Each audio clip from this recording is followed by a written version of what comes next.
Hello, hello, hello, YouTube. Happy Wednesday. Halfway through the week. Hopefully the week's not treating you too bad. Nice, chilly, crisp Wisconsin morning. I was just watching the news earlier when I was up and they were talking about record highs in a lot of the parts of the country, and like 34 degrees when I woke up.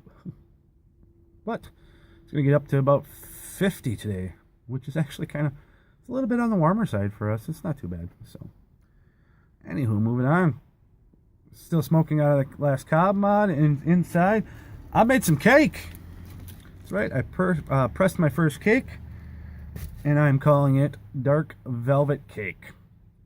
Some of it was curiosity. I always wanted to try it. I was curious how much it changes from pressing it from before. Does it change? Yeah, it does. I'm sure if you pressed it longer than I did, it probably would be more of a change, but I think that I only pressed that for about like a week and a half. Tom Petty says waiting's the hardest part, and I think I got a little too anxious to try it, but well, what are you going to do? But I've been messing around with actually not blending my own flavors of tobacco, but just taking certain blends and just kind of blending them together and see what happens. And it's really interesting, actually. It's kind of fun. I don't know if anybody else has explored that part of the hobby, as far as taking either two blends you like, putting together, see what happens, or taking a blend you do like, maybe putting something in it you bought and you're not really big on it, but you like a certain part of it, and putting it in there and see what happens. And you come up with some strange stuff. Sometimes you come up with, a lot of times most of it's smokable, because obviously if you're putting two tobaccos together, they work fairly well. But sometimes you come up with stuff that doesn't necessarily work. But sometimes when you put two together, you really get something you didn't think you were going to get. So it's actually a lot of fun. I pretty much just take equal parts of whatever I'm doing to start with, and I'll mix enough for a few bowls. I'll mix more if I end up liking it, but I usually go about 3-4 bowls worth, which isn't that much because I'm usually smoking out of a cob, and the bowls ain't exactly huge on here, but it's enough to give me an idea what's going on.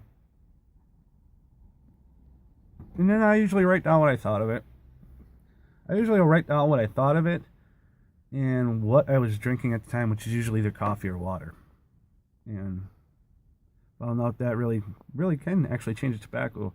I've had sodas with some of them, or some sparkling water, and that's also changed it. So coffee itself really can influence, from what I've found, is, to me, coffee can really influence a blend more so than I thought.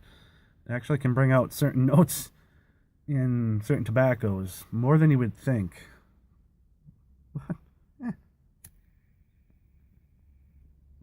I think I'm getting to the end here because I've tried to make this video about 3 times already. But anyways, I just thought I'd share that with you.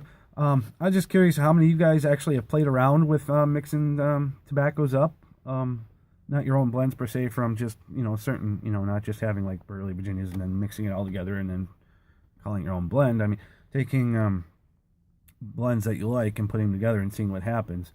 So, just curious if you guys have tried it. If not, I would encourage some people to do that. Oh, you fell down. Anyways, I encourage you guys to try it. It's kind of fun. After a while you do accumulate enough tobaccos, and it's just, you waste a little bit if it doesn't come out good. But I'd say give it a try. Let me know if you've tried it, and what your experience has been with it. Anyways, I do gotta get going. I got some dirty carpets that need to be cleaned, and then got all kinds of other stuff to do today. So, alright, Badge Piper signing off.